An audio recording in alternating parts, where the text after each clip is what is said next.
Welcome to my Intro to Blender tutorial. This series is aimed at beginners with little to no experience in 3D software. I will slowly and carefully explain how to use Blender in a follow-along workflow. If there's anything you do not understand, please drop a comment down below and I'll try my best to fix your problem. I will limit each video to 10 to 15 minutes to avoid overloading you with too much new information at one time. This first video will serve as an introduction, as well as getting familiar with Blender's user interface. My advice is to be patient. Learning a new software is challenging and frustrating, but everyone has to start somewhere and you won't be a beginner forever. With that out of the way, let's get into it. Before you can use Blender, you have to download Blender. So go to Blender's main website. I'll leave a link in the description down below and download the latest version of Blender. Once you have Blender downloaded, when you first open up, this is the screen you're going to see. The picture and the version number might change depending on which download you get, but everything else should stay the same. Here you'll have a list of which kind of files you can create and any recently opened files. So to start, we're just going to create a new general file.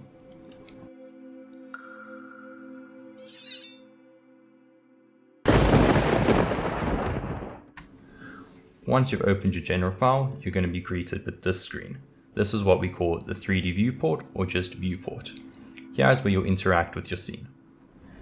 To move around, you hold the middle mouse button down and just drag your mouse. If you don't have a middle mouse button, for example, you're using a laptop, go to Edit, Preferences, find the Input tab and click Emulate third button or 3-button mouse. Once you click that, save Preferences and exit. That'll allow you to use Alt and left click to simulate having a third mouse button. To drag the screen, you'll hold Shift and your middle mouse button and then just drag the mouse. This is how you can move up, down and left to right. And then middle button to rotate around your object. The scene should start with a general cube and a camera. This is what most general scenes start with, but you can change that later on. Let's start by just going clockwise, explaining where everything is. So at the top left, before you see that, down here on the bottom left is where all my mouse button clicks will be displayed. That way it'll be easier for you to follow along. So as I said, at the top left, this is where we have our file. This is where we will save, export, import, all of that kind of stuff. The next is the edit. This is to edit, but it also has our preferences. We'll also touch on this a little bit later. Maybe we don't need to know that for now. The main tabs we're going to be using is layout, UV editing, and shading. There are a bunch more, but those are only for more experienced users, and these three are what you're going to need for 90% of the stuff you do in Blender. So let's go back to the layout tab. Then to the right, here we have all our different view modes. This one is just your default shading. This is a wireframe, so it only shows the outlines of our models. Next is an EV renderer. This now shows lighting, and then cycle rendering, so this would show accurate lighting. Let's go back to the default mode. Then on the right here is what we'll call an outliner, and it's pretty much exactly like Windows File Explorer. It'll show you where all your objects are and where your folders are. To create a new folder, just right click, new collection, and there you go, new folder. So pretty much exactly like Windows File Explorer. This tab down here is our Properties tab, and this is where we're going to find all our detailed settings of our items, whether it's for our render output, our camera settings, or even our texture editing, or our shader settings. This is where all the settings will be. We'll just leave it on the render settings for the time being. To grab an object, just click on it, then click G, and now you can move it. Blender works on axes, so if you click G and then you click Z, you can move it only along the Z axis, up or down. Once again, if you click on it and hit G and then Y, it'll only move on the Y axis. If you ever get lost in your scene, which you often will with bigger scenes, let's say we shift middle mouse button and we'll move far away from our cube and now we can't find it. If you hit the full stop on your keyboard, that'll take you directly back to what you were looking at. To delete an object, you can hit X to delete. You can also just hit the delete key.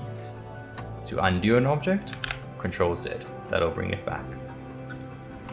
To rotate an object, you'll hit R. To scale an object, you'll hit S. Warning alert, there are a lot of shortcuts in Blender, but after a few tries you'll get pretty used to them, so don't worry if you can't help remembering them. A lot of the options you don't actually have to use shortcuts, you can always go up to here. See, select, add, object, all of these, but you're going to want to use the shortcuts, so rather just get used to using them.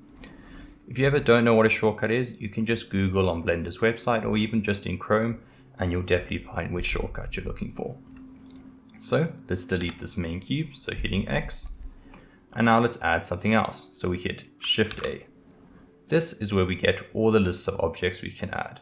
For the majority time, you're only going to be adding mesh, but sometimes you are going to need other stuff.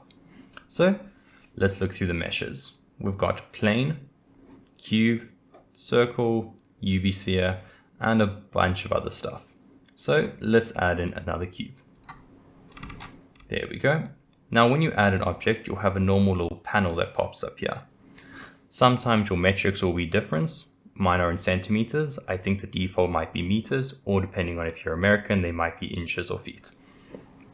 But 200 centimeters, to change this, you can just type it in. Let's make it 2 centimeters and then hit the full stop. That should take us to the cube. Oh, whoopsie, never mind, it didn't zoom in fast. There you go, we now have a 2 centimeter cube. But now that's a little bit small, so let's hit S and scale it up. Now that's a better, more easy workable size. Let's delete that and try adding something else.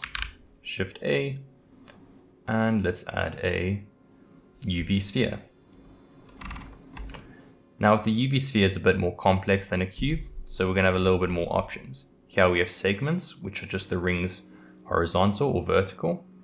And then the rings, these are the horizontal ones. Scaling them up or down will kind of change the shape.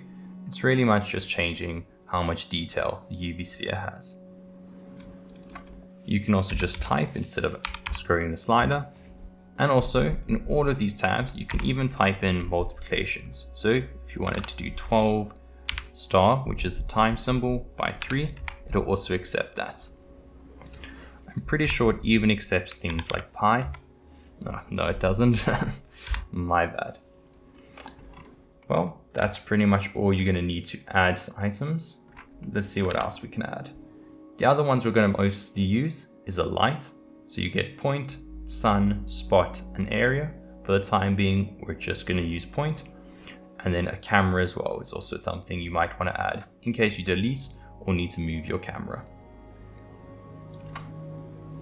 Let's go ahead and add the default cube back in. So Shift A, add our cube. Mine is 2 centimeters, which is way too small. I'm going to make it back to 200 centimeters.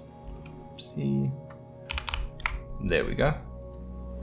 Now, obviously it's useful that we can scale it up with S or rotate it with R, but how are you supposed to make a car with only using those things? So if you hit tab, now you go into what we call the edit mode or edit view. This is where you get to see vertices. A vertice are these little points on a cube. So a cube should have 8 vertices, 1 for each corner.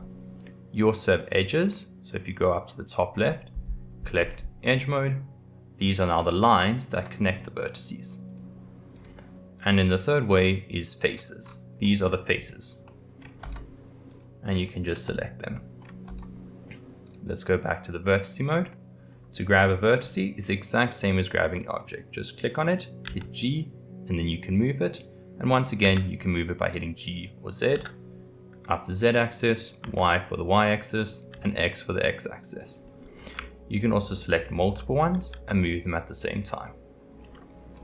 Sometimes, as your models get more complex, you can have lots of vertices and vertices behind them. So, when something's behind an object, if you go to the top right and hit X-ray mode, this will allow you to see through your object. Now you can select things even if they were behind cover. To turn it off, you just hit it again.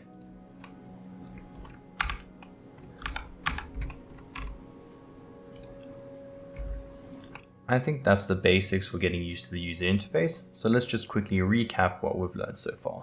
So, top left, this is where we'll save our files.